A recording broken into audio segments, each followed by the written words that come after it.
in the state of Kansas. This is taken from KDHE's overdose death dashboard. That's a tough one. And it's from, you can see, from 2011 to 2022. Look how we've grown. This top one is all drugs, overdose deaths. The second one is any opioid, and the last one is synthetic opioid. So all in all, there were 4,815 overdose deaths in Kansas from all drugs over that 10-year period. So the biggest change started happening in about 2017. We really started to climb. And then 2020 to 2022, it really took off. So we'll have our experts maybe share more information about that timeline.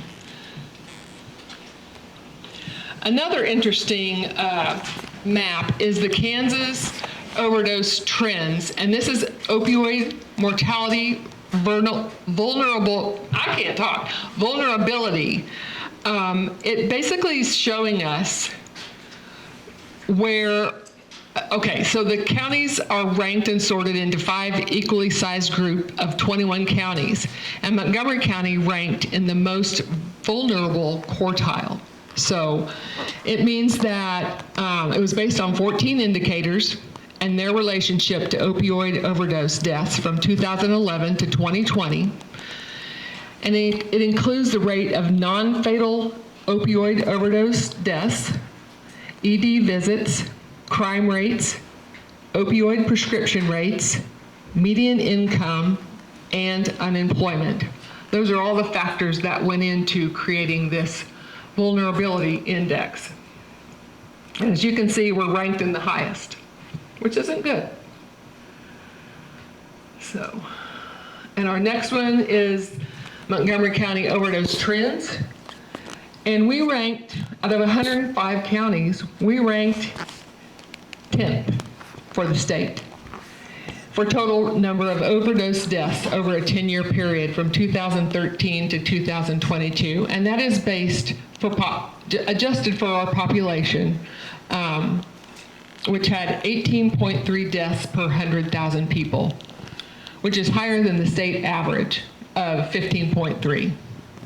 So these are numbers that were concerning to us and things that we need to talk about to see if we can improve in our county. So without any further ado, I would like to introduce Kansas Bureau of Investigation agent Sean Campiti. He has both a personal and professional perspective on this opioid epidemic. So right now, I'm going to hand it over to you, Sean. So do we have a mic stand? I don't have a mic stand, do we?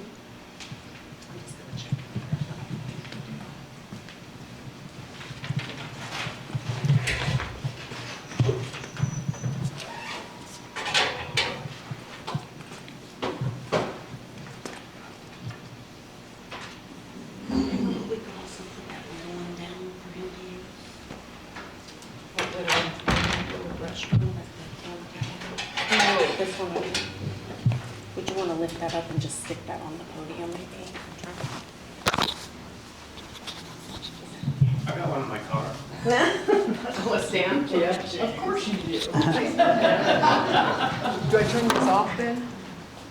If he's using this other one?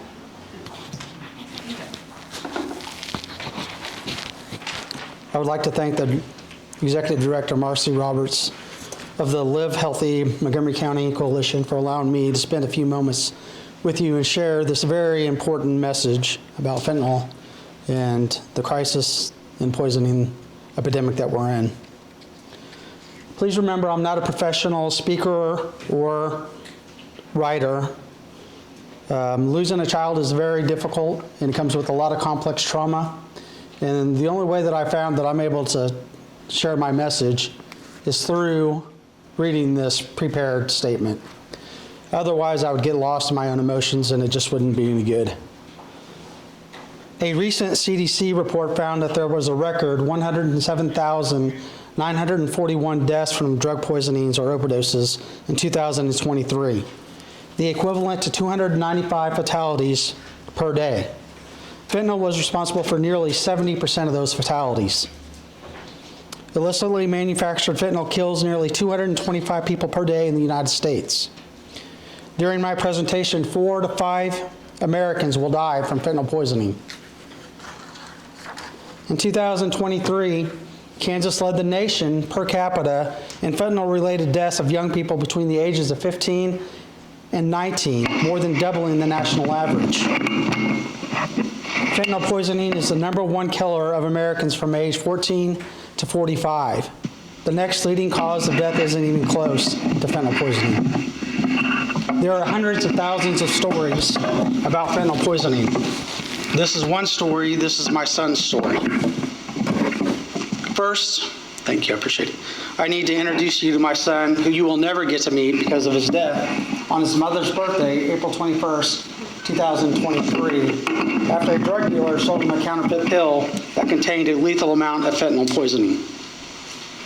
It's hard for me to describe my son in just a couple of words or adjectives, or by telling you a few stories about who he really was subjectively, because he is my son and I love him dearly. My son was born with a big bang, and his birth was nothing short of a miracle. According to the delivery doctor, he was the first child whom the doctor had delivered with the umbilical cord wrapped around the baby's neck, not once, but twice, and tied in a true knot. It was astonishing the doctor was able to bring our son into this world after having to conduct an emergency C-section, which could have cost his life and his mother's as well. Once the doctors and nurses were able to deliver our son safely, he was a healthy baby. It soon became clear that God blessed our family with this boy, and we are thankful to the Lord every day for this beautiful boy. Kyle and I named our son Cooper David Campiti.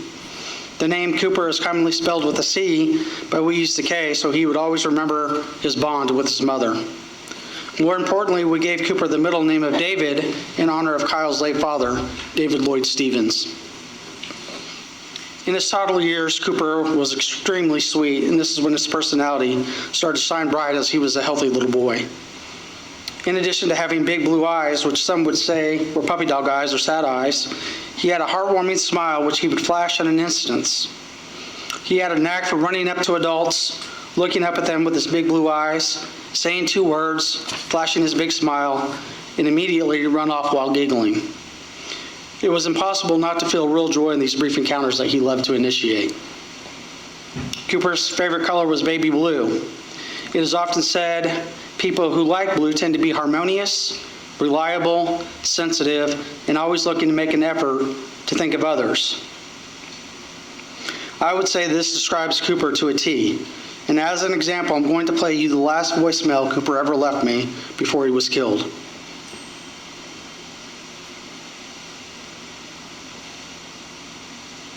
I don't know if you're going to get this, but I just wanted to call and make sure you're safe. After everything that happened earlier, I love you. Bye. I am so thankful that Cooper left me that message, and I have the ability to listen to it whenever I need to. Growing up, Cooper was naturally introverted and quiet in group settings. Some people mistakenly took this as him being uninterested, but that couldn't have been further from the truth. Cooper had an IQ that was off the charts, and I would describe him as whip smart.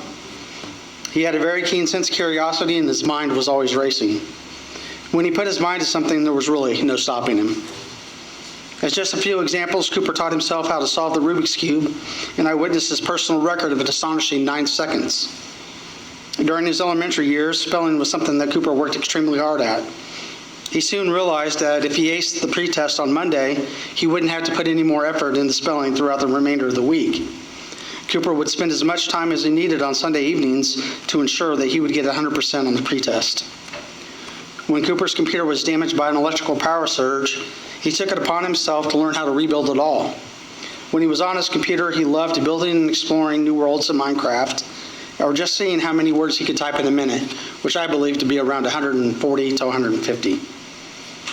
Although his grades didn't reflect his true intelligence, Cooper scored very well on the state assessment aptitude test in math and in science. In fact, Cooper was invited to apply to the Kansas Academy of Mathematics and Science at Fort Hays State University. This program equips students to reach for higher education and sees their future tuition-free. CAMS is the Kansas Premier Early College Entrance Program designed to provide science, technology, engineering, and mathematic-focused experiences for gifted and talented 11th and 12th grade seniors.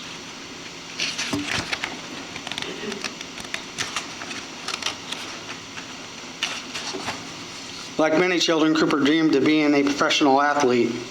When he was growing up, and baseball was his favorite sport. As I did with our other children, Skylar and Cammie, I loved to coach Cooper's Little League and travel baseball teams. Cooper played several positions, including first base and catcher, and he also was a pretty good pitcher. While Cooper was naturally quiet at this time, he carried a big stick and he was fiercely competitive.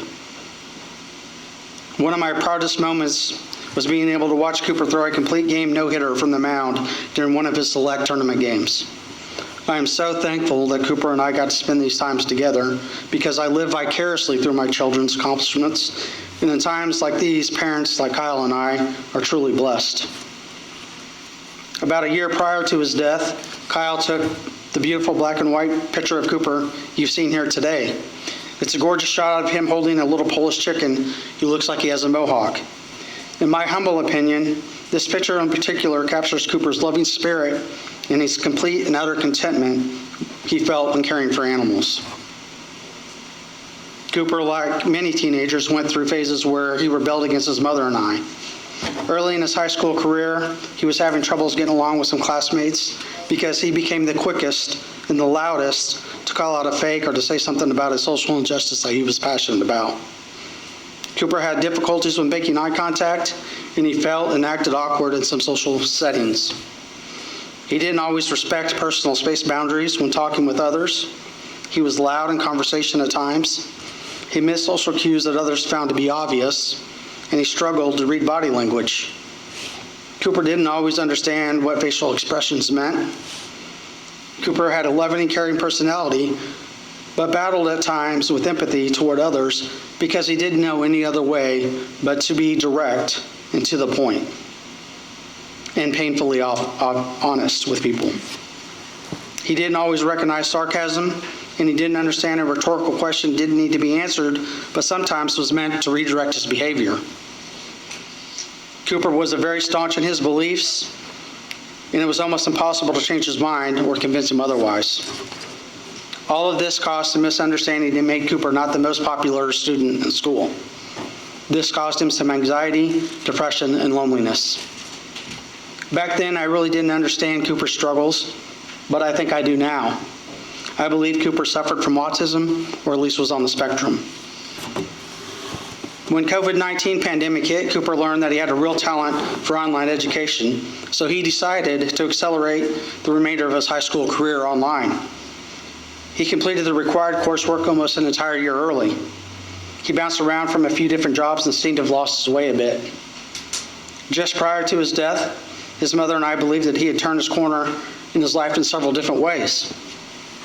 First, while Cooper was often resistant to constructive criticism, which he had a tendency to take too personally, just like I do, he started being more receptive to the life lessons his mother and I were attempting to teach him.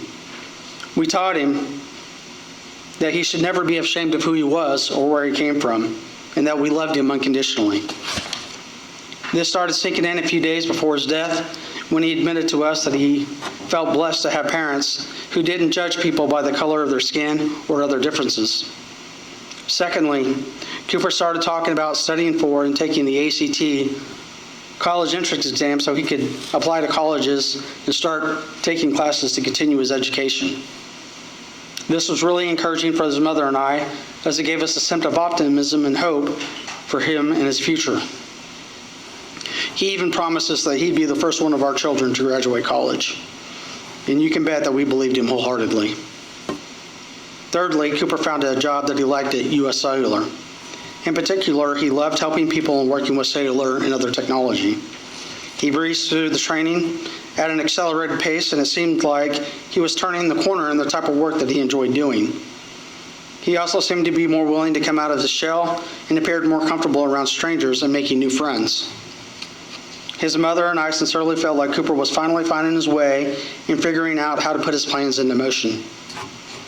Cooper was a wonderful, fun-loving young man with a heart of gold who loved everybody he met. I tell you all these things about Cooper because I want you to know everything that fentanyl has taken away from our family. I truly believe Cooper would want you to honor his life, be quick to mourn his death, and to continue to honor his legacy and keep his spirit alive by spreading the word and dangers about fentanyl. There are 3 undeniable facts about fentanyl that I have learned over the years and from my son's death. First, it will not discriminate.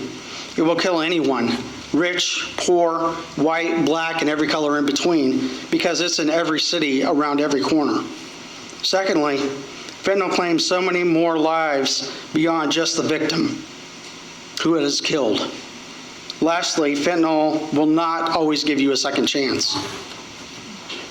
Fentanyl is a synthetic or man-made opiate, which can be 50 to 100 times more potent than morphine.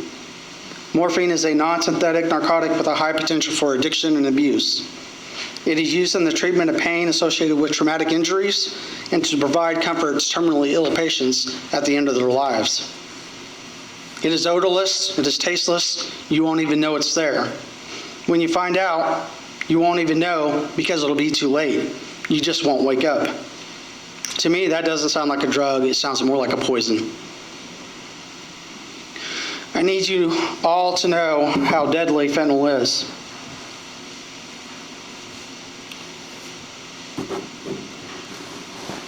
I want you to know that fentanyl is real and can be lethal in very small doses. And I had a package of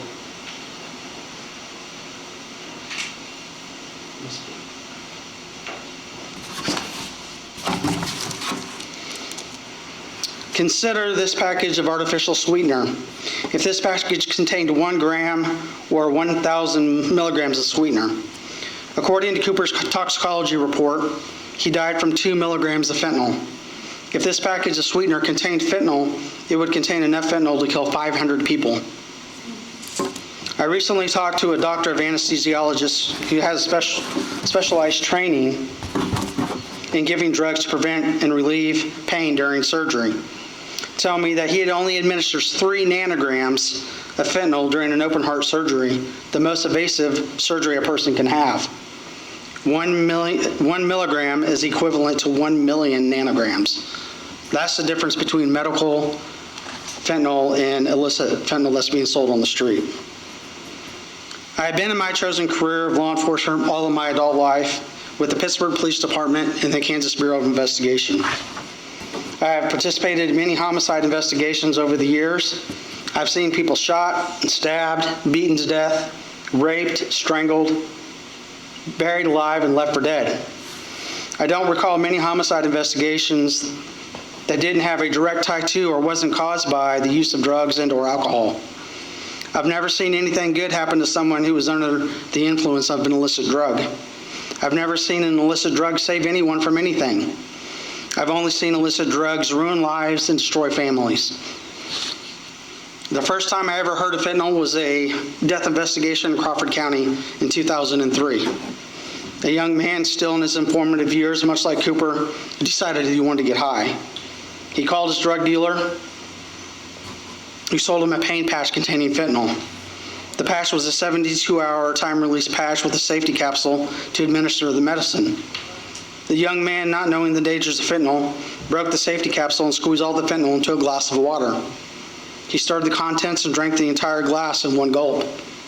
It killed him almost before he could place the glass back on his coffee table and lie down on his couch. After finding my son dead, I soon realized that I had to attempt to revolutionize drug education by telling you the real-life story of my son, which hopefully would help motivate and educate young people to make the right decision not to use drugs, not even one time. I also knew I wanted to ask others, please tell your loved ones and others about the dangers of fentanyl so you don't have to stand in front of others and tell them the story of your loved one who was killed by a fentanyl. As a father to Cooper, who was murdered by a drug dealer who sold him a counterfeit pill containing a lethal amount of fentanyl, I wish I could shake others and tell them and make it real for them. I don't know how to do that because I won't be there when they're faced with these possible life-ending decisions. So I made the choice to be brutally honest whenever I speak about my son and fentanyl. I know if Cooper knew the effects of his passing on his friends and his family, it would crush him. Cooper never intended on me finding him dead in his bedroom on his mother's birthday. Cooper never intended on first responders to have to do CPR on his lifeless body. Cooper never intended on me watching him be wheeled out of our home in a body bag and placed into the back of a hearse. Cooper never intended on his friends and his family to have to write his obituary or his eulogy and plan and have to attend his funeral. Cooper never intended on his beautiful sister to cry for hours at his viewing while all the time rubbing her fingers through his hair to make his hair perfect. Cooper never intended on his Army Strong big brother to have to wear sunglasses to his funeral to hide tears and the fact that he was a broken man. Cooper never intended on his friends and his family having to watch him be lowered down into a concrete vault and placed on his last placed in his final resting spot on this earth. Cooper never intended on his mother to have to read his final autopsy report or his death certificate. Cooper never intended on us to know what it was like to give him one last hug and to tell him one last time that we loved him. Cooper never intended to be killed by fentanyl. It's an unnatural feeling to looking forward to myself leaving this earth, but I know that's when my heart will be made whole again. Cooper would have never wanted this for me or his family.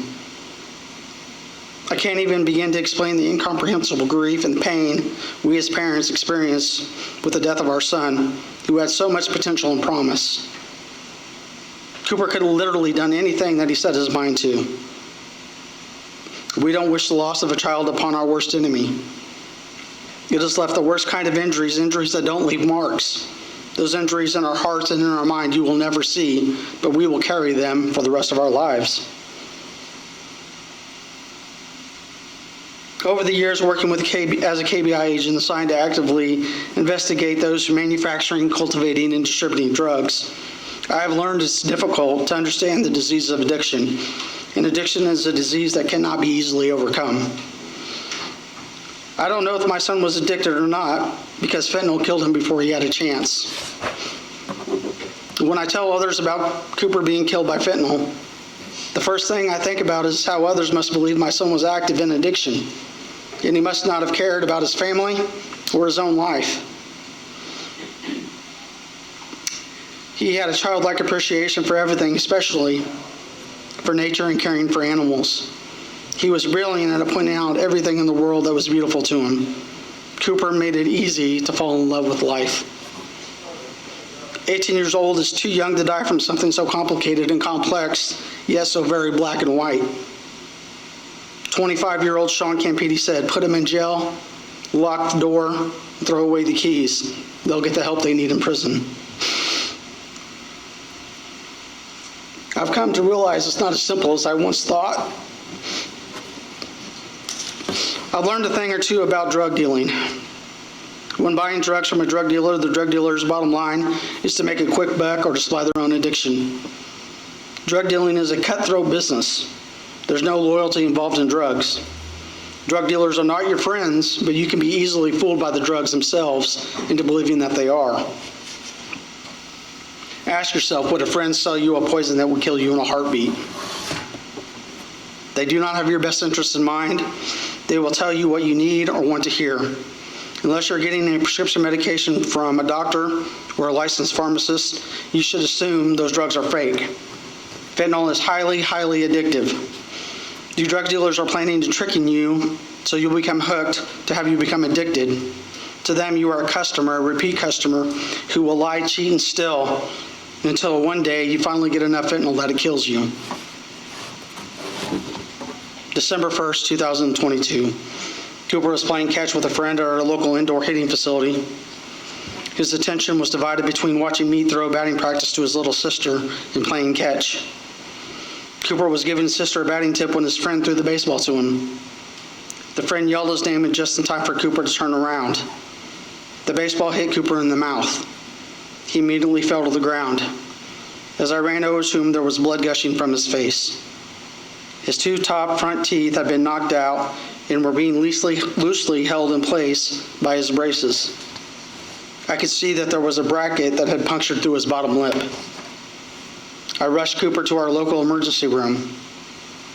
When the ER doctors untangled the mess from his braces, his mouth was severely cut. As a result, he had 20 to 25 stitches put into his mouth. Later that night, Cooper had to have oral surgery. An arch bar was screwed into his upper jaw to repair a fractured maxilla and to secure his teeth into place, with the hopes that he wouldn't lose them. Cooper was prescribed hydrocodone, an opiate, for pain management. 14 days later, October 15, 2022, Cooper had to have surgery to have a inflamed gallbladder removed, which I believe to be the onset of his childhood anxiety. Again, he was prescribed hydrocodone for pain management. I monitored and dispensed the medicine to Cooper as prescribed after both surgeries. Cooper did not chew, snort, smoke, or use the medicine intravenously. I felt there was something off with Cooper in the last few months of his young life, as I've now had a chance to step back and reflect. His eyes always looked very dark and heavy. He seemed a little more sluggish than usual, almost lethargic in his actions and his movements. His temper was quicker and more intense than normal. He had a hard time regulating his emotions. It was almost impossible to reason with him. I believe the two surgeries so close together in proximity and the fact that opiates were prescribed for pain management explains Cooper's behavior change. I feel like Cooper got the taste or appetite for the opiates as they relieved some pain from his personal struggles that he was going through. I believe that they played an important role in him using illicit drugs. It's important for me to tell you all, I believe that there are people who should be held responsible for Cooper's death, but the prescribing doctors are not them. Unfortunately for everyone who knew and loved Cooper, his prior marijuana usage taught him how to find a drug dealer, how to take part in a drug deal, how to hide drugs and drug paraphernalia, how to cover up the fact that he was using drugs when his loved ones confronted him, and how to lie about the drug usage, and how to be involved in the drug culture. I had countless arguments and discussions with Cooper about his marijuana usage. I would tell Cooper marijuana was illegal to use and possess in Kansas, and I didn't want him to use it because using drugs was not the right thing to do. Cooper would counter by saying, "But Dad, marijuana is legalized or decriminalized in every state except Kansas and a few others. It's just a matter of time." Cooper would then try to reason with me by saying marijuana grows naturally on this earth, so I should be able to use it. My response would be, "Son, all of this is true, but it's not legal in the state of Kansas. It's bad for you, and while you're under my roof, you will not use marijuana, plain and simple." My stance grew out of my belief people who became addicted to drugs weren't able to successfully hold on to jobs or maintain interpersonal relationships. I would explain to him, in this day and age, the risk is much graver. When people knowingly or unknowingly take counterfeit pills that have been laced with fentanyl, it is literally not a matter of time. It's not a matter of if, but when. Every time you take a pill containing fentanyl, you're playing pill roulette with your life. Fentanyl in a quantity as little as a few grains of salt and sand can kill you. I would tell him, "Son, remember, you can't tell if a pill is counterfeit or lethal by looking at it or smelling it." I will always believe that marijuana was the gateway drug to my son's use of counterfeit pills that led to his eventual poisoning. A few days before Cooper died, he had gotten a text message from a so-called friend who wanted him to move in with him and a few others. Cooper was eager and excited about having the chance to move out and be on his own. I was skeptical of these friends, and I didn't share the same enthusiasm. Cooper and I had real and difficult conversations about his potential move and some life choices that he was making. I tried to voice my concern to him, and this caused a lot of tension between us. To be honest, these arguments were pointless on my end because Cooper was 18 years old and could do as he pleased, as he often reminded me. On April 20th, 2023, Cooper worked until 8 p.m. When he left work, he texted me and told me these alleged friends wanted him to pay a $1,200 deposit. And he told me that he wasn't going to move out because the deposit had already been paid and they just wanted his money. I was extremely happy. I told Cooper I thought it was divine intervention because I didn't want him to move out with these particular people. This upset Cooper, and he told me this was the very reason why he wanted to move out. At around 9 p.m., I heard Cooper come out of the bathroom. I met him in the hallway, and because we had been arguing, I asked him if I could give him a hug. Cooper hugged me, and I told him I loved him. His mother yelled, "Love you, Coop." Cooper replied the same to us before he went into his bedroom and shut his door for the very last time. I thank the Lord when Cooper went to sleep that night, he had the peace of mind knowing that his family loved him. I am likewise thankful the last thing that Cooper told us was that he loved us.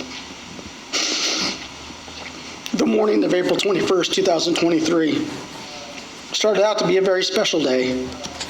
I woke up early and shared a birthday wish with Cooper's mom.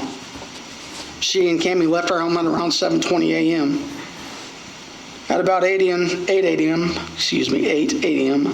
I went into Cooper's bedroom and opened his door, as I had done countless times before. Usually when I would open the door, Cooper would roll over and acknowledge I was there.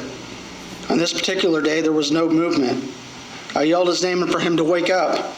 I got no response. I walked toward him saying his name. Still, there was no movement.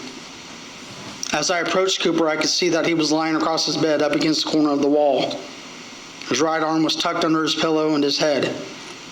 He had a blanket up over his left shoulder covering his entire body, as if he was in a good sleep. As I looked closer, Cooper's eyes were closed. His eyelids were slightly blue in color. There was no color in his face. When I uncovered Cooper, he was lying on his back, and his left arm was down beside him. His bedroom window faced to the east, and there was sunshine. There was sunlight shining in on him. I could see that there was foam coming out of his nose and his mouth. The foam was tannish brown in color and transparent. I could see that there was blood mixed in it. The foam coming from his nose was approximately 2 inches in height and 6 to 8 inches long, and was lying on top of the foam coming from his mouth. The foam from his mouth continued onto his chest approximately 12 inches. As the foam went down his body, it got smaller as if it was poured through a funnel. The best way that I can describe the foam is to ask you to think back to your high school science class when you were learning about DNA and when you observed a DNA molecule in a 3D model. The DNA had tracks that were held together by ties. Cooper's DNA and tracks and ties looked like they had been thrown into a blender going every which direction. The foam was very well formed and rigid on the outside, and it was not moving at all. As I looked, it looked like the building blocks of his DNA of Cooper's life were right there on top of his chest. I used to tell others I believed that Cooper looked ghost white.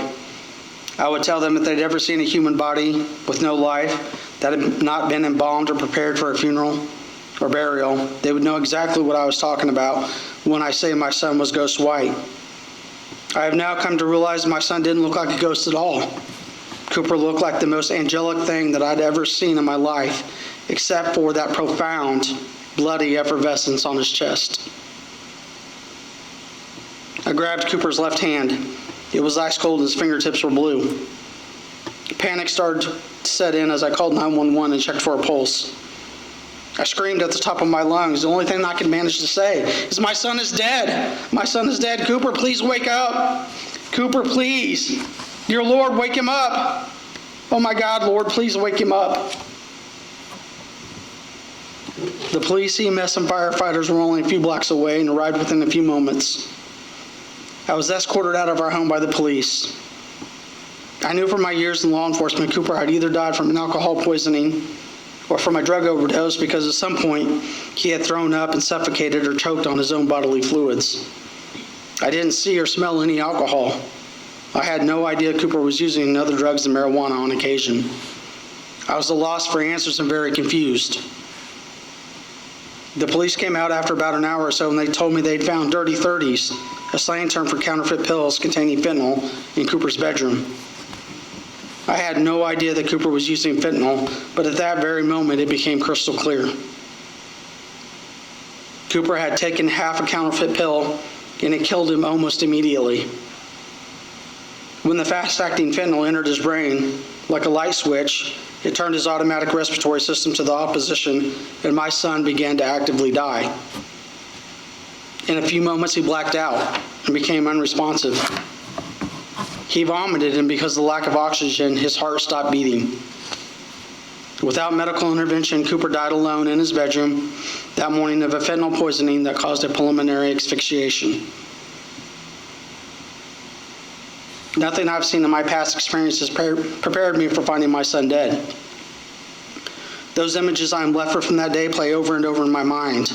When I wake up in the morning until I'm finally able to go to sleep at night, and every moment in between. I saw my son brought into this world, and I saw him as he left. My first reaction to finding Cooper dead was not being able to process the pain, because it was so big and like nothing I'd ever experienced before.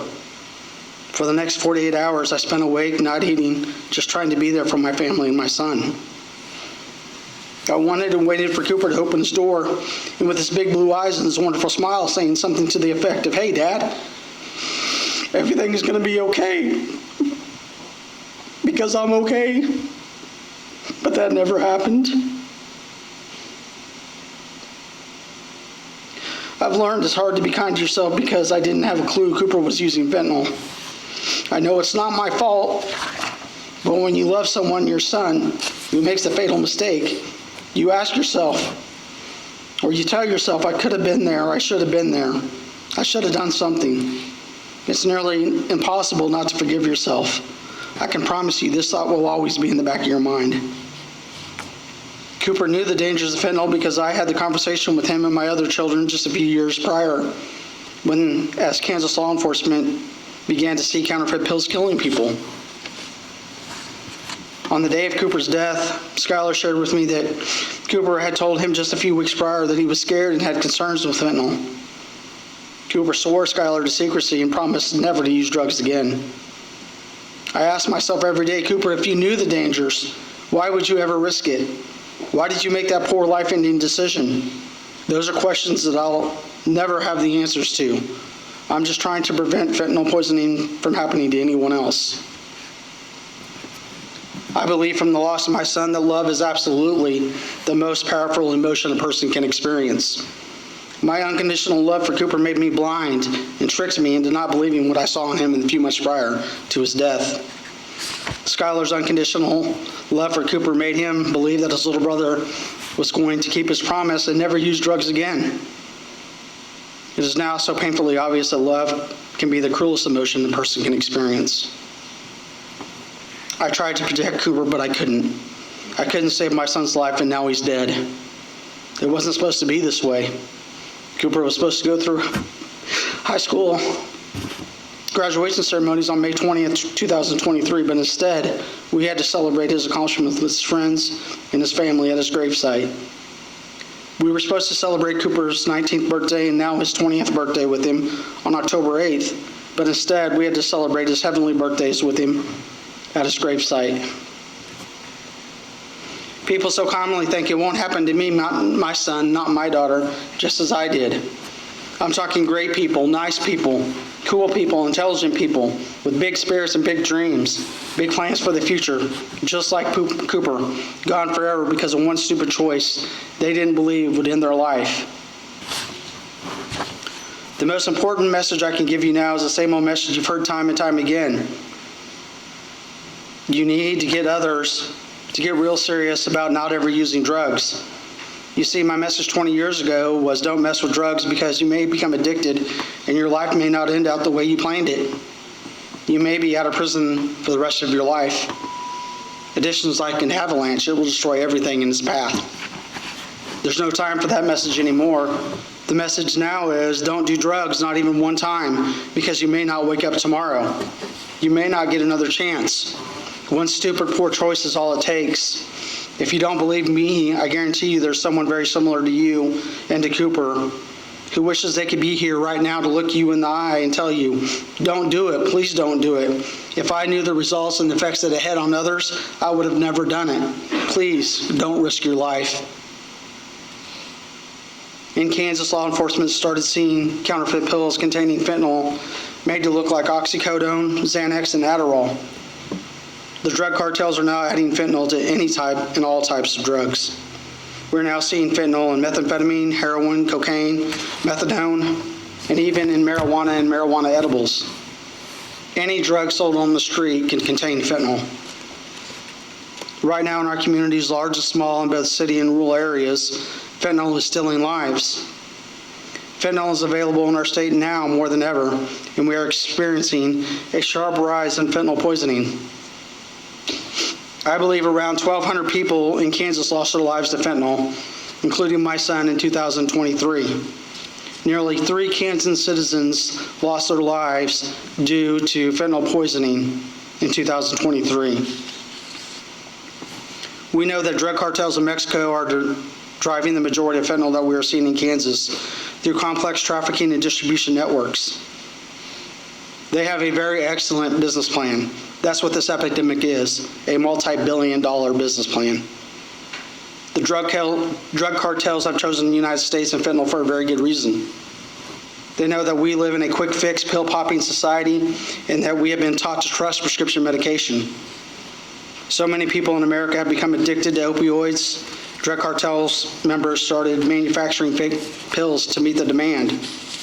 That's why we're in the midst of this opioid epidemic. There's no standard amount of fentanyl in these illegally manufactured pills. They are easily thrown together with other cheap ingredients and pressed into pill form. The drug use or the dosage is never even, and that's why they're so deadly. In 2023, DEA reported 7 out of 10 counterfeit pills tested lethal for the amount of fentanyl poisoning. Let me say that again. DEA reported 7 out of 10 counterfeit pills tested contained a lethal amount of fentanyl poisoning, and nearly 100% of the pills were counterfeit. The DEA is currently reporting the number is down to about 5 out of every 10 pills now contain a fatal amount of fentanyl. Fentanyl is easily smuggled across the border and getting to the United States. Fentanyl is highly addictive and very cheap to manufacture. The drug cartels who know Americans have struggled with addiction related to pharmaceutical opioids in the past, seeing these effects are still lingering. They know that Americans are easily cash cows. Our young people are simply collateral damage, and these drug cartels are more than willing to accept.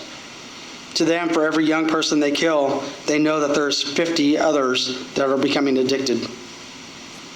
The scientists manufacturing fentanyl in China didn't care about Cooper. The drug cartels in Mexico who are putting fentanyl into counterfeit pills and every other illicit drug don't care about us or our children.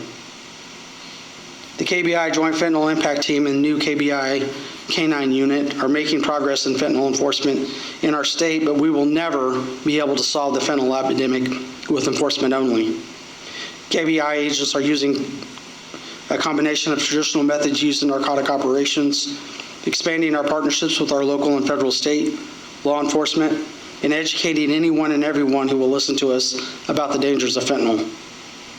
The KBI has partnered with the Mid-State Organized Crime Information Center in Kansas initiative in an effort to link all fentanyl cases together by connecting cellular phone data from death investigations. Our local law enforcement partners are also working closely with us. They're letting us know when they see drug problems and when they think there's an opportunity to work together to stop the flow of fentanyl into our communities. The Impact Team and the Canine Unit have been working several new operations across the state to target all methods allowing fentanyl and other drugs to flow into Kansas. We are making progress. We know that fentanyl but we still know that fentanyl remains widely available and is still easily coming into our state. Securing our nation's border and bringing awareness and educating our youth should be the main goal in stopping the flow of illicit fentanyl into the United States and into Kansas. I'm trying to stay politically neutral on this because I don't consider it a red Republican or a blue Democratic problem. I believe it's a red, white, and blue problem because fentanyl has the ability to affect every American. It's America's problem.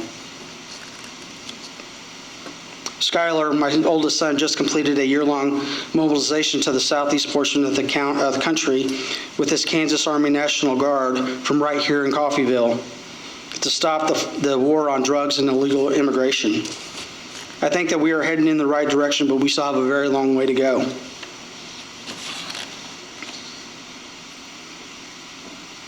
I believe that each of us can play an important part in identifying solutions and compelling our local and national leaders to take action.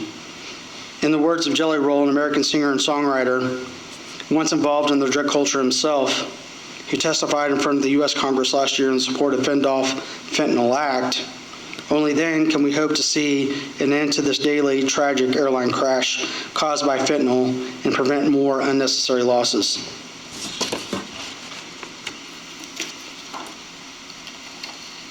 I'm going to tell Cooper now the same thing as I told him the night before he died.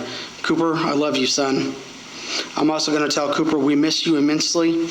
We will see you again, and may God continue to bless you in heaven as he's done here on earth. Sleep well, my son, and good night. That's Cooper's story. Thank you.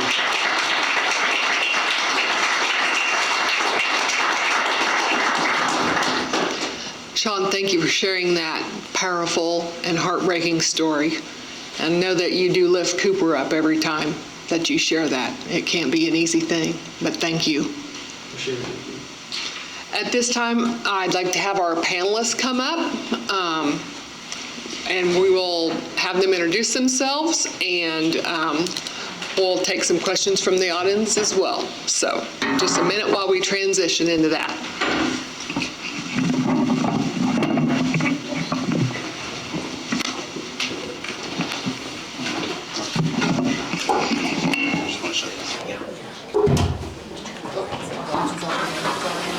Excuse me.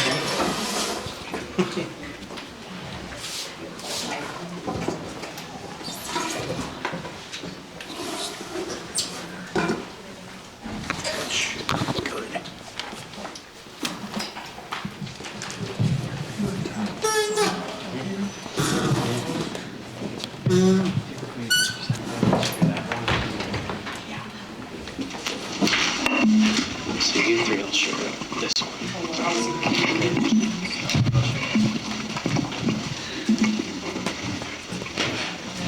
So at this time, I'd like to introduce our local celebrity from KGGF, KUSN, James Copeland. He's going to be our moderator this evening, and so I will pass it over to you, James. Oh. And he's also been our techie guy helping us out, thank goodness. That's right. He carries stuff in his car, who knew? So you always have to have a junk box. So, all right. Well, glad to be here, and again, appreciate all of you coming out on this chilly night here. So first off, we do have our panel here. So if we want to go ahead and have everyone introduce themselves, and because we kind of go down the line here, so everyone knows who we got. We're going to start right here, actually. My name is Jason Kassler. I'm a detective with Coffeyville Police Department. Been here almost 16 years now. Our part of it is, unfortunately, afterwards when people are found, we go in and investigate that and track down where they acquired it and start building a case for prosecution to make them pay for what they've done. I'm Kyle Hand. I'm a detective lieutenant with the Sheriff's Office here in Montgomery County. I've been with them for 15 years, and through that, I've been patrol deputy, dog handler, patrol sergeant, lieutenant now of investigations. We work with Kassler in our area, other agencies, to, like he said, come in afterwards. Sometimes we go out and try to enforce stuff as well, but a lot of times the call for us is after it's already been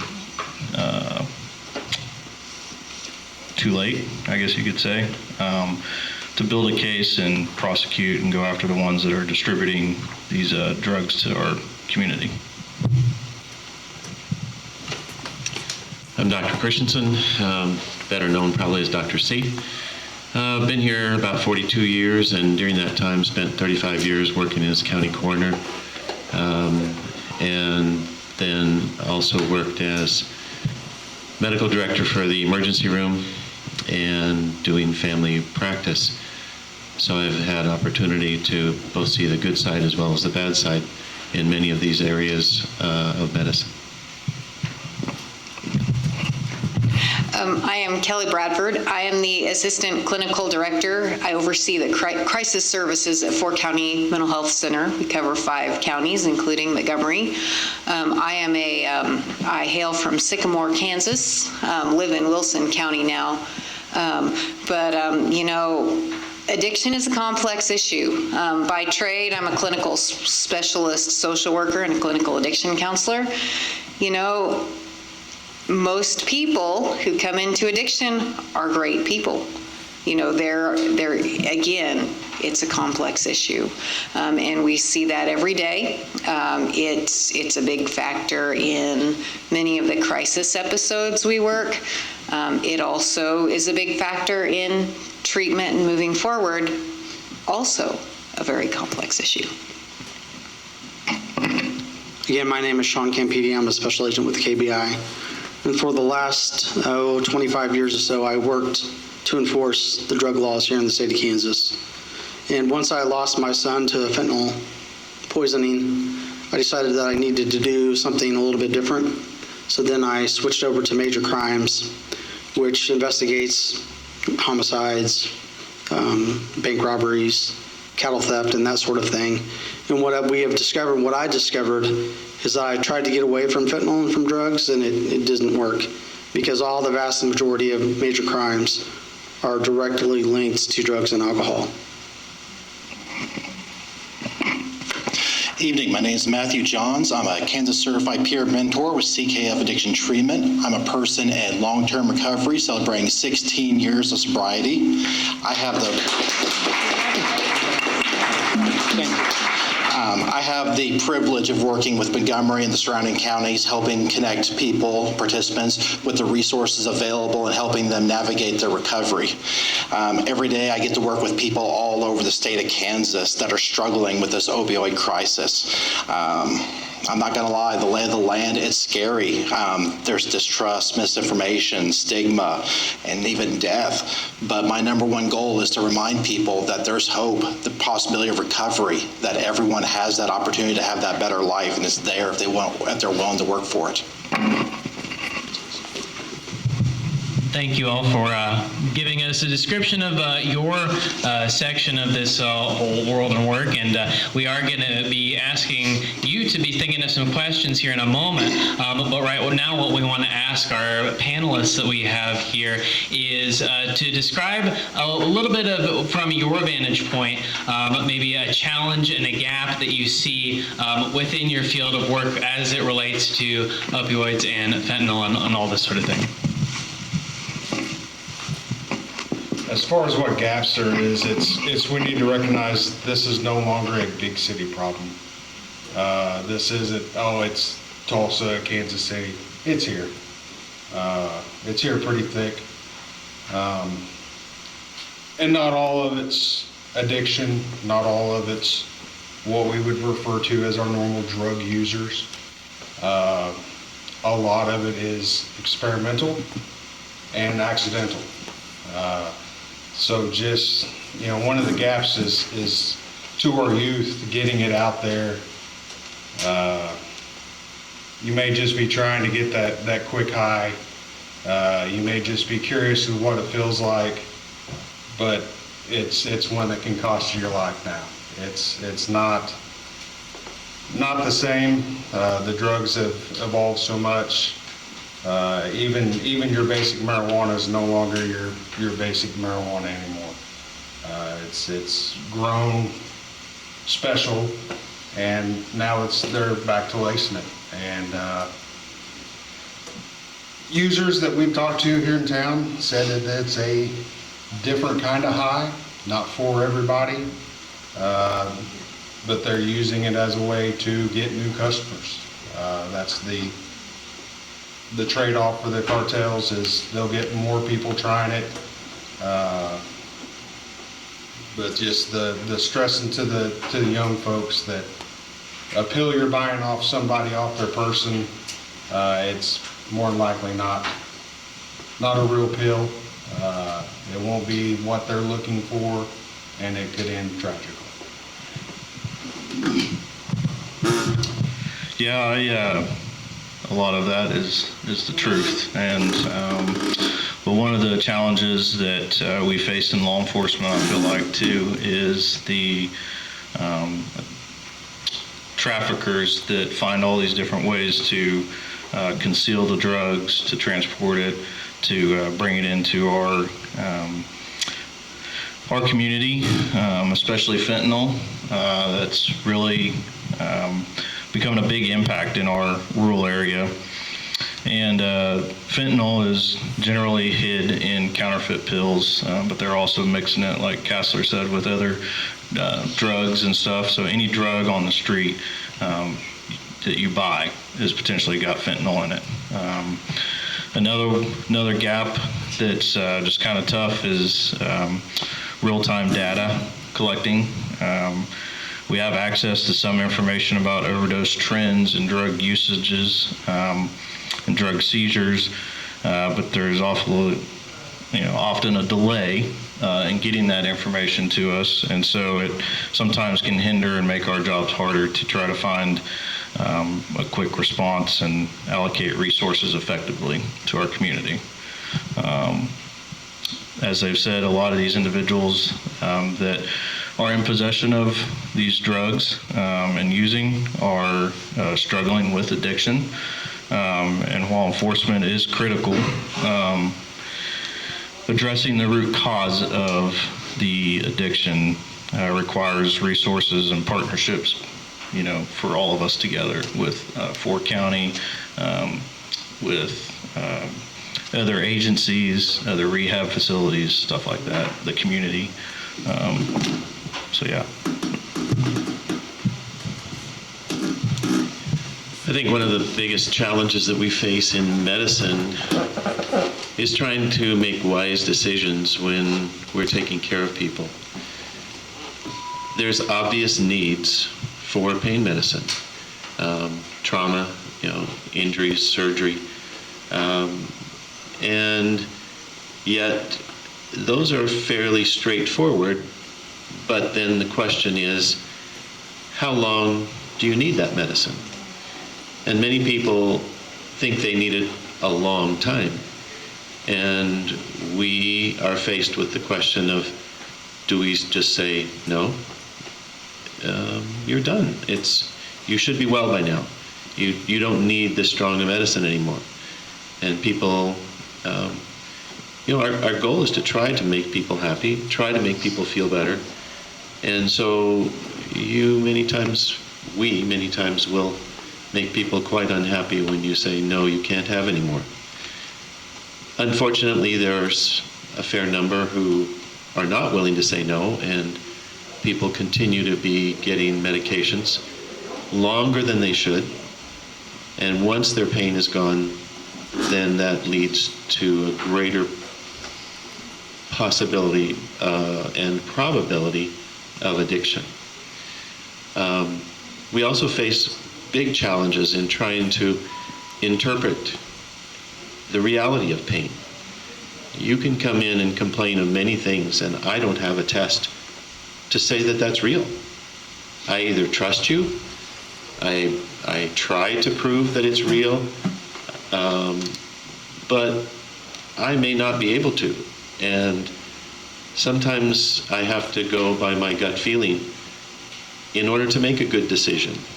Sometimes that gut feeling means that I have to do a little research to see, and we do have access to records now that is better than we've had in the past, where I can go online and see if a prescription was filled by you for narcotics recently. And sometimes we will see that it was filled yesterday, last week, by another place, and the week before that by another place, and so then I'm pretty sure that you're just here trying to get drugs, not because your back really hurts or you're, whatever the medical problem is. It wasn't long ago that I had 2 new patients show up at the same time. Saw the first patient, they had issues, and I just got a strange feeling, and I said, well, we need to do some tests before we start prescribing. And so I made arrangements for them to have the test done and then to come back in a couple days to review them and decide how we were going to manage it. Ironically, when they didn't get their narcotics, when they walked out, the other new patient got up and walked out as well. And then I found out that they were here all the way from Wichita. And I made the presumption from that they were just there drug seeking. So we face a real challenge of trying to provide appropriate care, trying to meet patients' needs, but not being an aid to creating an addiction. 15 years ago, there was a big push by the governing bodies in medicine that pay bills, insurance companies, Medicare, to make sure that we as physicians were providing adequate pain medicine. Even tried to make pain as another vital sign as to how well we were doing. That push on us to provide pain medicine to patients, we soon learned that it was counterproductive to what really needed to happen. And they took that away because people were being forced, in order to get reimbursement, you had to have good patient statements that they were taken good care of. And so people were trying to overprescribe to get those statements. So it's not straightforward. We as physicians are sometimes encouraged to do bad medicine to make people happy, and we have to sometimes stand up and try and make wise decisions.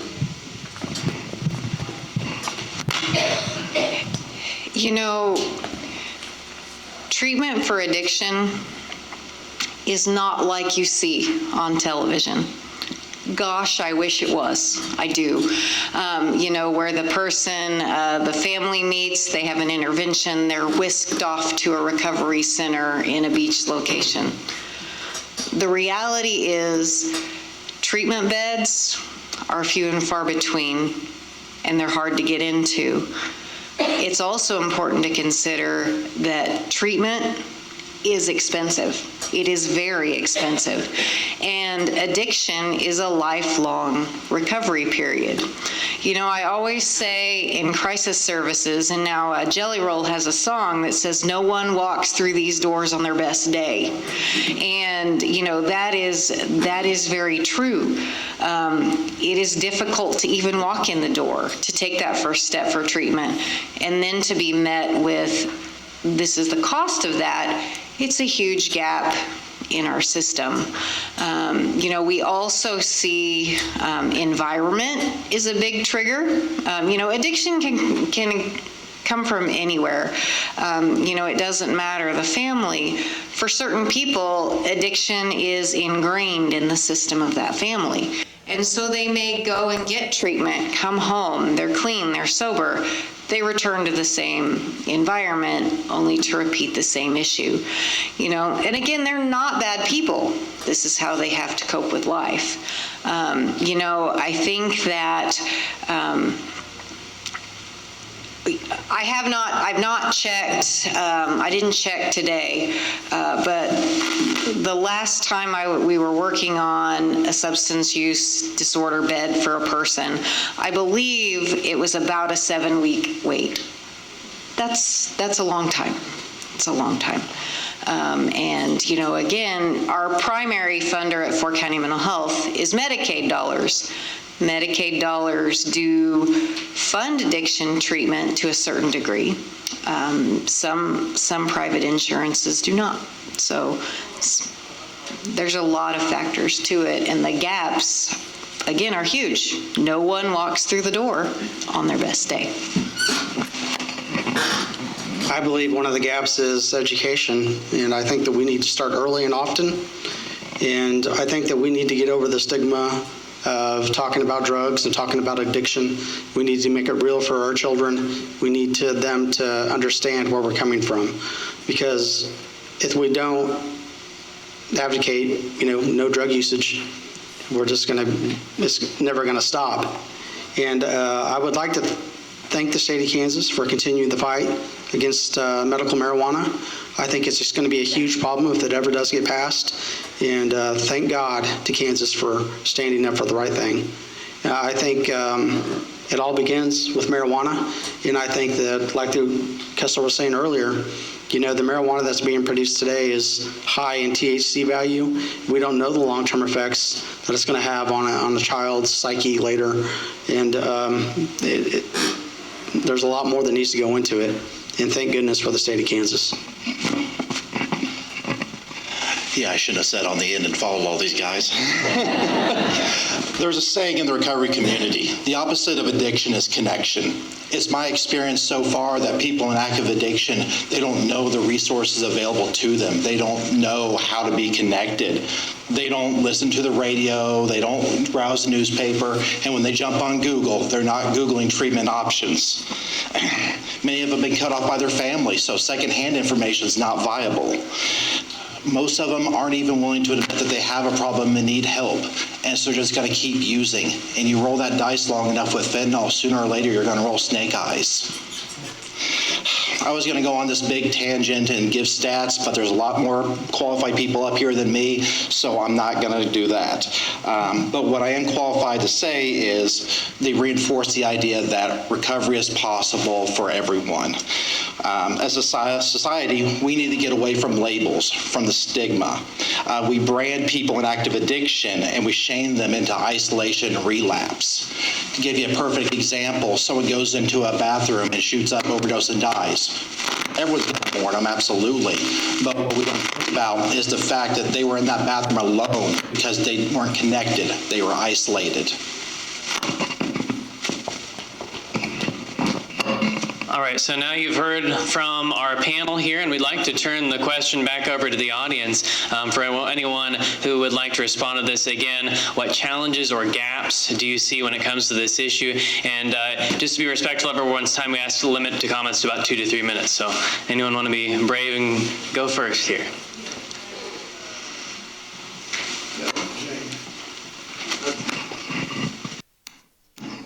Yeah, just a quick, I apologize. What was your name? Matthew. So, and the lady with Fort County. So I've got a friend of mine dealing with addiction right now. He understands he has a problem. He's looking to get help, but I'm having a difficult time trying to find him some help. And we're talking, 7 weeks out at best. And we all, and most especially every one of our panel members knows the need is now. The need is not 7 weeks from now. So help me. What's the answer? So again, for someone dealing with substance use disorder, trying to find help, who wants to go first? Ready for a bed right now. Okay. Well, in reality, the best thing you can do is start with outpatient services. So if you walk into Fort County, we have a same-day service program where they can be seen that day, get them started in services. Occasionally, you can start looking at treatment centers, start calling for beds. I have not heard that be successful. A lot of times what we will do, so we have a very innovative project that we started several years ago, and the city of Coffeyville actually has got some grant funding so we could continue that. So we've implemented mental health workers in different areas of law enforcement. So we have mental health worker Sydney, who works with Coffeyville PD. We also have individuals who work with the Montgomery County Jail, the Independence Police Department, and some others who have some of those quick resources. I can't get somebody a treatment bed today, but I can get them into often an outpatient appointment. I can get them connected with an AA or an NA group. Gosh, I wish I could. If I could pull out a bed, I think, and I know our friends at the Sheriff's Department's PD would say the same thing. If I could pull that out today, I would be a very popular person. It's tough. I mean, that's pretty much all the points right there. The main thing is, like we're talking, 7 weeks out, however long, the main thing is there's some work being done in the meantime. Any work that a person can do while they're waiting, any type of active recovery, might just be what they need to keep them until a bed opens up, because that's our goal. Get them there to what they need to recover. And, we talk about AA, NA, Celebrate Recovery, all great programs, and sometimes when someone gets involved with that, that's that extra push they need to hold out. But to answer the original question, the main thing is I would encourage them to have some type of advocate, some type of navigator to coordinate with them to try to reach out to all those resources. You can go online, you can Google, treatment recovery centers and try to do that on yourself. But if you're in active addiction, that's hard. You're finding your addiction and trying to navigate the system. That's why it's all the more beneficial to have someone working with you to try to navigate those waters. Thank you. All right, so any more challenges or gaps? Anyone have any other comments here? Okay. So we know that over the next 10 years, we will still be receiving opioid funds. So is there a way that we could develop a treatment center in Southeast Kansas?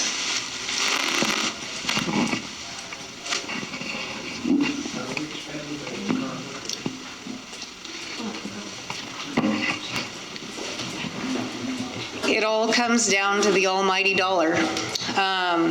There have been, over the course of the last several years, discussions about like our mental health hospital beds and creating those. If there's a funding source, a lot of times there's a way. I believe the average inpatient stay costs, and some of you Fort County folks may be able to help me with this, $1,200 a day, and that's probably on the low end.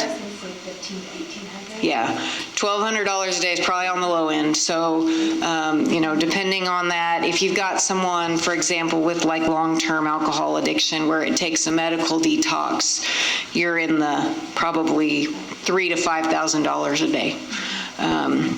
And so when you consider that, even a small 7-bed facility takes a lot to cover that. Most of your insurances look at several factors, just like in a physical health condition. They want to know things like, what is the health impact? What is this costing? And then there's a prior approval process. Most of the time what they want to see is that the person started in outpatient services. We also have medication assistant treatment programs. Again, the funding for those services is considerable if the person doesn't have insurance coverage. So I think that, sustainable grant dollars, is it possible? Absolutely. If we've got the finances there to do it. And I can't even sensibly throw out a dollar figure of what that would take in a year for even a 7-bed facility, but that's more information we can study for sure. All right, we have a few minutes left here and want to move on to another topic here and kind of as we look forward on what we can do about this. And so I want to start with our panelists here, and then again, we're turning it back over to the audience. But the question is, if you were going to address this challenge here, say for instance, if you were given control of the funds that are going to be received and it was up to you to decide what to do with them, what would you do? We'll start over on this side of the room. Say, received a grant for $35,000, that sounds like a lot of money, but when it comes to someone's life, it's not. That's chump change. But one thing that we can do, I think it's a step in the right direction. Events like this, collaboration, are what's important for people in recovery and the recovery community. We need to connect. We need to know what resources are out there. So, I was recently in Wichita for a DECA conference, and that was a great event, but we're looking at 1.5, 2 hour travel time to go to an event of any substance. We need events locally where our representatives come together. Those events, 500, 600 people, where finding someone locally you can connect with and collaborate, that's like throwing a needle in a haystack. But if we had something locally where our people could all come together and share that compassion for the addiction community, I think that'd be a great way to spend some of that money. Again, I'm going to go back to the education piece, and I think the money could be well spent in public service messages, either on billboards, radio stations, TV commercials, social media.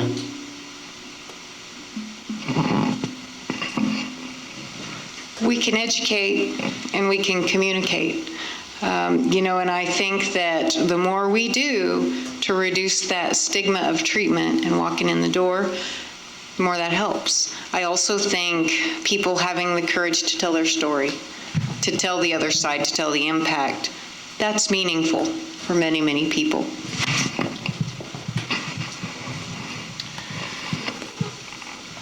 I hate to kind of have an opposing opinion, but education is so difficult to know where it needs to be. When I came out of medical school, I thought I knew enough about nicotine that I could convince any of my patients to stop smoking. And I soon learned that it was not education, because everybody already knew that smoking was bad. Smoking caused lung cancer. Smoking caused all of these problems. Smoking caused heart attacks. And yet, they continued to smoke. I could not convince very many people to quit. Alcohol. People die from alcohol in crashes. People die from alcohol from cirrhosis. People die from alcohol. Families are destroyed with alcohol, and everybody knows that. Everybody knows that drugs are bad. You could ask almost any kid, and they know that drugs are bad. They know. They know the risk, but we are a gambling society. We gamble on so many things every day. We gamble that we're not going to be the one getting lung cancer. We gamble that we're going to be able to drive after drinking however many drinks, and we're not either going to have an accident or we're not going to get caught. We gamble that those pills are going to give us the high and not kill us. Marijuana is, I agree, the gateway to a lot of these things. I talked with a flight surgeon from Colorado at a meeting because I do flight physicals, and he said that the incidence of schizophrenia in Colorado has escalated just exponentially since they legalized marijuana. And where does it go from there? People know. So I don't know what the education really is. I think education has to take place. We need to, but I think stories like we heard tonight that are real, that put reality to what's happening, not just me saying drugs are bad for you. Drugs are gonna make you not do well in life. They already know some of these things, but it needs to become real. Just like when I see people stop smoking, it's because they watch a friend die from emphysema. That's real to them. Somehow we need to get reality to the kids to where they see that this is not just people talking. It's not because we don't want them to have a fun time that we're making up these stories. Education has to be so real that it means something to them. And I'm not sure, other than having real life stories, I don't know. I mean, we've seen our famous people use drugs to put them to sleep and drugs to wake them up. And it becomes a popular thing. Oh, they do it, I can do it. So we're telling two different stories. We're telling how bad it is, but then we see these famous people that we sing their songs and watch them on TV. And they're an example, and that needs to go away. Just like when we took cigarettes off of the TV, you know, people used to, everybody was smoking on TV. Doctors used to smoke making rounds in hospitals. I mean, a sad, sad commentary. But when we took that away, it started telling a story. So somehow our education really needs to be real to these kids. We need to remove the stigma and allow our peer-to-peer young people to talk about fentanyl and the dangers of fentanyl and the dangers of marijuana and the dangers of methamphetamine and everything involved in the drug culture. Even really bad things have positives in the short term. Yeah, everything that Dave touched base on, I agree with.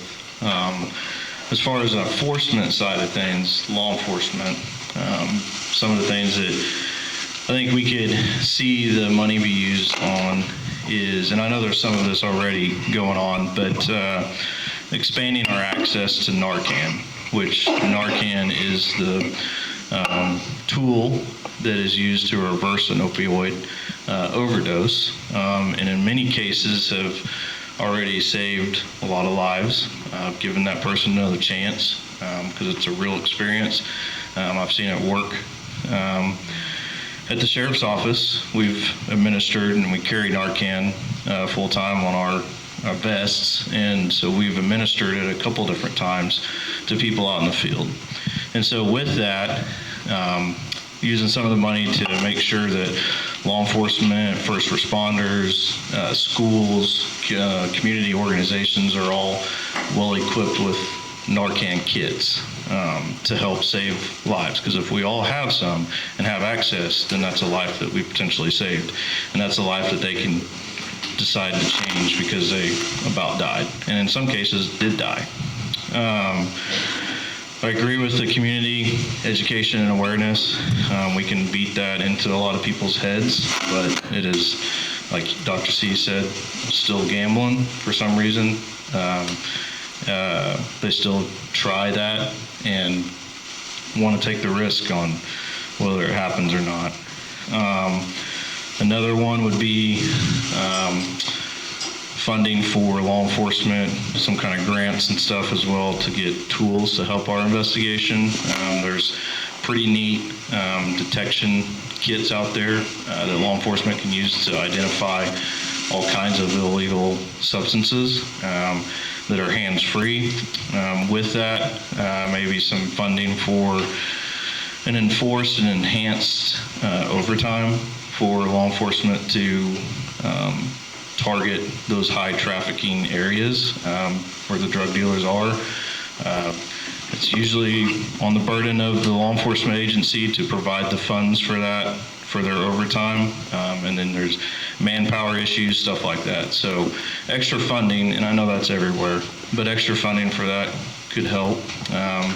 Something that we're doing at the sheriff's office as well is when we have an overdose investigation, there's a Kansas statute out there that we have at our hands that we can file against the traffickers, which makes it a level 1 person felony if we catch a trafficker distribute narcotics to an individual and it causes death. So we have that statute. We are working a case currently where we're trying to develop a case, but that takes a lot of manpower and a lot of time and resources. So funding there would be good. Support treatment, working with our facilities and organizations to sponsor scholarships maybe for some of these individuals, because as you've heard, it is very expensive. And I know that the state and other organizations are trying to work on funding, and it's all about money. Money is money, money, money. And trying to find that money and try to utilize it in all these areas is hard. It's pulling every different direction. But something along those lines, I feel like, is what we would use that $35,000. And as they said, that's not that much, but it's something. It is a lot more different being on this end. Yeah, just hammering home. I would suggest doing more of these talks. Put the kids in the seats. Make them look at the family members that's been lost. Let them hear their voice as they're describing what they went through in their loss. On the Narcan side of it, we are finding users all over this county that carry Narcan with them. They get it. They get it given to them somehow. We need to make it available for kids that maybe go out and they know that the drug use is there and they just want to have it just in case. Kind of a no questions asked access to the Narcan. We were just awarded a grant here in Coffeyville for a TrueNarc, which is a drug testing device, equipment. $46,000 is what this piece of equipment costs. It has several hundred drugs in its database that it can go off of, but it's one of the only recognized tests to acknowledge fentanyl that's out there, that's recognized by the state. So you have an officer safety issue, coming onto a scene, wanting to know if there's fentanyl in the area, for all the first responders coming, for the rest of the family that's in the house. Just really, everything costs, and wherever the money can go, as long as it's out there going for the good. Something just to kind of put it into perspective, Matthew and I were talking about it beforehand, but they're always trying to stay a step ahead of us and everything that we're trying to do as a team. But they're starting to mix fentanyl with another drug, and I can't remember the name of it, Matt, but what it does is what is it? I think it's siloxane. Siloxane? That's something like that. Siloxane. Okay. That's why he gets paid the big bucks. But they're mixing it with a drug that's supposed to prevent Narcan from working. So they're trying to eventually, this is another step that we're going to have to take in another battle and another hurdle that we're going to have to try to find a resolution to. So just kind of let you know, they're always trying to stay a step ahead of us. All right, and as I know we're getting close to the end of our time together, we do want to throw it open one more time again for questions or comments. And I think this is okay, maybe? They can hear me. You're a thespian. You Yeah. can do it. They can hear me. We've heard about rehabilitation, the medical field, and law enforcement. Something we haven't heard about tonight is judicial. Does the enforcement of the laws, the non-enforcement, comments from just a couple of them up there as to what they think is that good, is that bad, do they need to give stronger sentences, or does that not matter? I want to hear your thoughts on the judicial side. So as far as from my point of view, we have a new county attorney, and she is taking great steps in getting prosecution on the cases that we build She's getting jail time, so hopefully that continues and we won't fall back to where we were with former county attorneys. Yeah, just to build off of that, to put it into perspective, we had it seems to be a revolving door sometimes, and it has in the past, where we arrest the traffickers, where we arrest the drug dealers, and they get right back out. There's a lot more that goes on behind the doors that our county attorney has to look at and the courts have to look at and stuff like that. However, there has been a little bit of a time where we've had meetings with KBI, we've had meetings with the county attorney or local agencies, and we're like, because she's actually putting people in prison and they're actually going and spending time, we're like, who's the next plug? You know what I mean? So it's kind of nice sometimes to go in there and get to that point where we're trying to figure out who the next person is, because they're actually going and spending time in prison and stuff.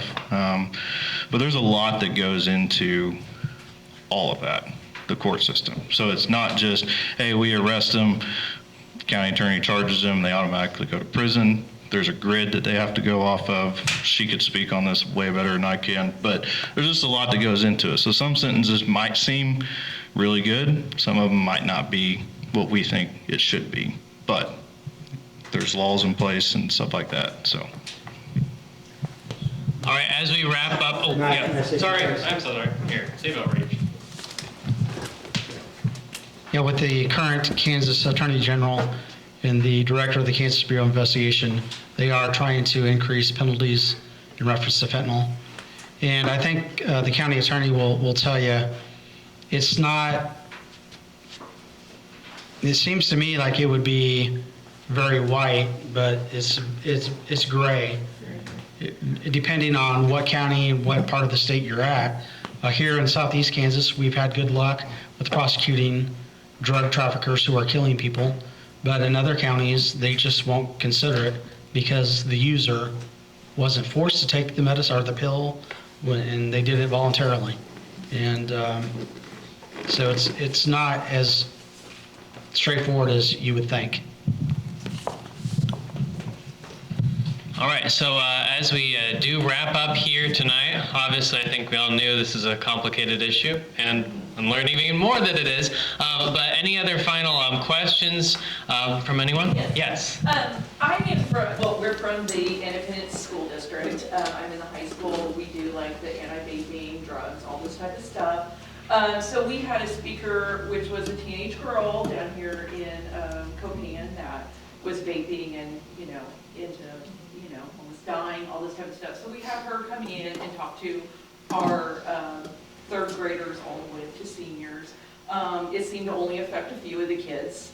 We had kids that afternoon afterwards caught vaping in the school.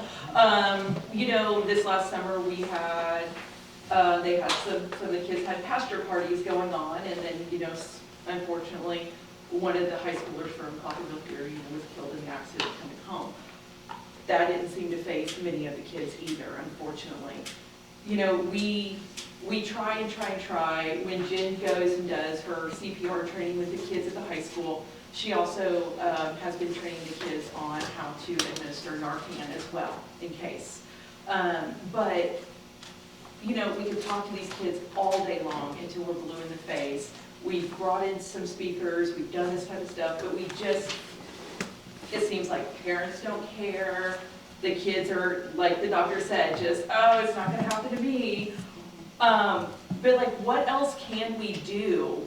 Because, these are our kids. We're going all the way down to elementary to try to educate these kids, before they get up to middle school and high school. But we have kids ODing at school or, whatever, often. So Does Montgomery County specifically, are you with the sheriff's department or anything coming into Coffeyville School or Independent School at all to talk about fentanyl? I haven't heard of anything like that, but it seems like I feel like the kids would respond, especially we try to start with fifth grade. fourth grade, a little bit young, but fifth grade, 11-year-olds and up. Does Montgomery County do anything like that? So we haven't recently, we have in the past done that. And I know the Independent School District and Coffeyville School District both used to have a school resource officer full-time.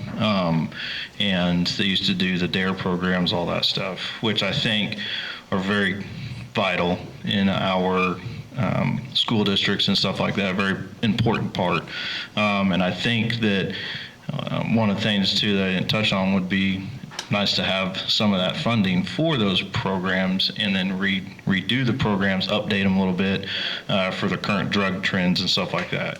The problem is, again, money, because I think a lot of the problems with the Coffeyville School District and the Independent School District was they were splitting the officers' budget or salary, and it just got to a point where they had to start making budget cuts in both sides, and so that's one of the easiest things that you eliminate. But talking with Sheriff Wade, that is something that we would like to try to start up because of that.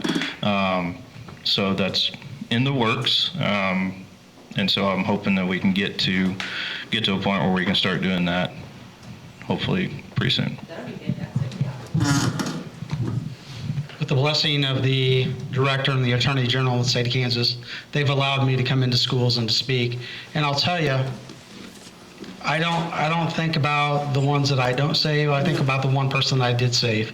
And I would love to come to your school. And I'll tell you, when I'm talking to these kids, I can hear a pin drop. They are listening to me, and I know, I can see it in their face that I'm getting through to at least one of them. And if that's all I can do, then that's all I can do. And I would love to come to your school and talk. We were gonna come and talk to you afterwards. Actually, if you all just come, like tomorrow, it'd be great. We will just, yeah. And I think you just have to keep after it, because one day, we've all had that message that we need to eat healthier until one day it becomes personal to us. Same thing, keep after it. It's tough.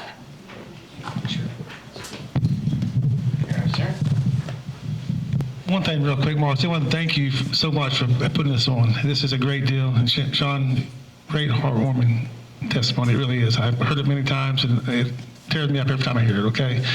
But really what I want to say here, and I don't want to get political, but this next 4 years is the time we really need to stress and work on our opioid deal, because when the president just signed a deal to make the cartel terrorism, and he's shutting down the border. This is the time we can slow down the epidemic of opioids coming across the border. This is when we really need to go out and educate our kids, put on more programs like this for the communities and let them know. I'm here to tell you, we will never stop the drug trafficking. We can't, but we can surely slow it down, okay? This is the time we need to do it. We got 4 years to do it in, okay? All right, thank you, sir. All right, anything else before we wrap up here for the night? I appreciate you taking the time here. Over there. Yeah, I'd like to say that I was familiar with Sean's story. I seen it on YouTube. Please tell me what the channel is that you can watch. I think it's, well, I'll tell you exactly what it is. It's Texas something, I believe. Yeah, Texas Pictures is the one that documents it. And there's... Yep, we know. You guys have experience with Texas Pictures? Yeah, I use it as one of the teaching tools for a class I use. I know they do have some rehab stuff on there. Yeah, it's awesome. Yeah.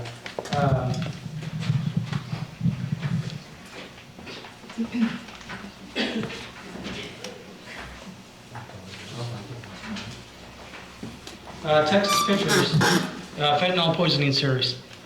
And they have different series, one with recovery, one with addiction, and then obviously the overdoses. And they just recently were here in Springfield, Missouri, and there are several stories in southeast Kansas that have come out of the Springfield, Missouri. So, I mean, it's here, it's not gonna go away. So, let's get after it. All right, thank you so much. Marcy? Yeah, I'm so sorry, but It's okay. So if you go to DACA.org, you can order a Narcan naloxone kit, and they will send it to your home address for free in case anybody needs one. We have an example of what that looks like over here on the table as well. Can you repeat the? It's DCCC. Oh, okay. A.org. They also have the DACA. Yes, the Terra. Yes. The Terra, sorry. Thank you. One thing too that was brought to my attention just a few weeks ago, I didn't know anything about, and I don't know if this is something that Kansas is working on as well or not, but there's vending machines in Oklahoma that you can administer and get Narcan from. And one of the guys that I'm friends with is from Kansas, and he went down there, seen one, didn't know what it was, went over there, started messing with it, and just typed in his area code, and it gave him some Narcan. So I don't know if that's something that Kansas is working on or not, but Hutch does have some. Yeah, so. In Wichita, I attended a drug and alcohol conference there, and they were working on, they're extremely expensive again. Yeah. And where do you put them? Exactly. And so I'm pretty sure Wichita Central County is working. Gotcha. I know Pittsburgh State has put them with the ADD machines, and they simply break glass in all the dorms.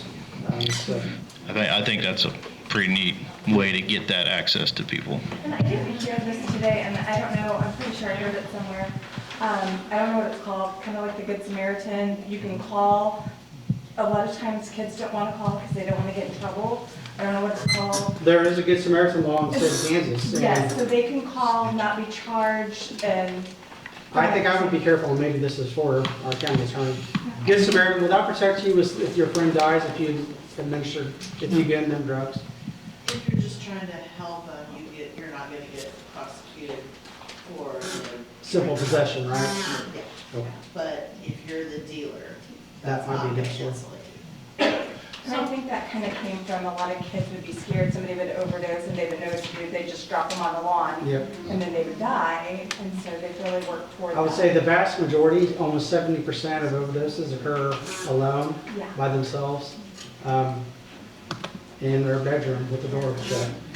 So, If I can say something real quick, anyone here that deals with anyone who needs Narcan, we did a lot of good resources as far as connecting it. If you are dealing with it directly or you know someone, I have Narcan back there. I will give you a box set before you walk out the door, no questions asked. I also have fentanyl test strips that I give out if anyone needs those resources. Please do not hesitate to take some. Shameless plug. I'm kind of curious on the Narcan piece. I mean, I have some, but does it expire? Yes. Yeah. So that's what I wondered, if it's so prominent that they can go get it, if they get it and they put it back on those, like I did, I forgot I even had it until talking about it. I would use expired. So, Yeah. So the way Not throw it away, I would keep it. So, the way it was explained to me, and please medical professional, correct me if I'm wrong, I was told that per the regulations of all that, they are required to put an expiration date on it, but as far as diminished effectiveness, even if it's past the expiration date, it is still effective. So, I if, assume it's like, kind of like a right, prescription. right, yeah, they're that's the way I was explained that, they have to put it on there. But if you're in a situation, you have some, by God, use it. And I would say if you have one Narcan, have 3, 4 Narcans if you can. The Army did a study to check the viability of a whole class of medications, because the Army has so many medications, and they were going through it, and they found in their study that the bioavailability of medications was still great 50 years after the expiration date. However, pharmacies aren't allowed to sell it to you if it's expired. Hospitals aren't allowed to give it to you if it's expired. But just like they said, if you've got Narcan and you have a need for it, do not hesitate to use it, even if it's expired, because it probably is still very good. May not have quite the potency as it did. There may be, and I haven't researched Narcan to know whether there is any bioavailability degradation as time goes by, but it still is going to be beneficial. Narcan, unfortunately, is only going to be beneficial while there is still life. All of these narcotics, they suppress the respiratory drive, And so these kids do, they start throwing up, and like they said, kids get scared, and instead of helping them, they'll drop them off because they don't want to get scared. That's the time when Narcan needs to be given to these kids, and if we can educate them, don't be scared, give that Narcan. There is no downside to giving Narcan under most circumstances. Now, medically, if somebody is down, we only give Narcan until they're breathing because we don't want them to come out yelling and screaming at us. But that's not the point here. The point is we want to keep people breathing. So if you can give Narcan to somebody who's depressed, and even if you make a mistake and they're down because they're drunk, you're still better off giving it and taking that chance that there might be a narcotic involvement, and you might save their life even if you thought it was only alcohol. It's obviously not going to do anything for alcohol, but there's so many that are using alcohol to take drugs with, so it is a viable choice to save a life. Doc, is there any side effect, negative side effect to giving someone Narcan if they No. don't need it? No. No negative side effects. All right. Well, I want to thank everybody for coming out tonight. It's a cold night. It's hard to get back out after you've gone home already, so thank you for that. Thank you to our panelists for giving us their expertise and sharing good information. I think we've gotten some great feedback tonight. I think we've got some good things to work with on this. I wanted to let you know that all of their information, their contact information for our panelists is on the back of the agenda, except for Dr. C's, but I think you guys will know how to find him. He's easy to track down. And then please stop by the tables. Emily has a table up here for substance prevention. We have doTERRA bags, which you can take home, put all of your unused prescriptions in there, add water, toss it in the trash. It's totally environmentally safe, free to use. We also have resources up here for Narcan and more doTERRA bags if you would like to get some. And then Matthew has his table back here with CKF Addiction and Treatment Services.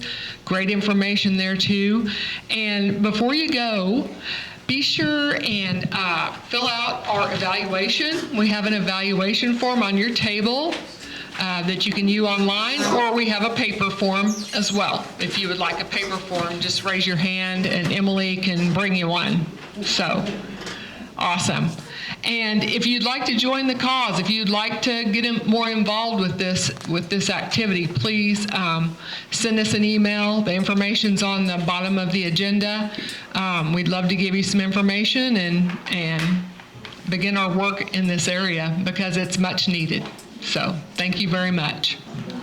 Oh, we have a drawing too, don't we, Emily? Yeah. I'm working Emily tonight. I've got one more ticket. Can you raise your hand if I didn't get you a ticket? Oh. Thank you guys so much. And please grab something to eat, guys, if you didn't get anything. We got plenty of food. Yeah, we got a lot of leftovers there, so get something for the road.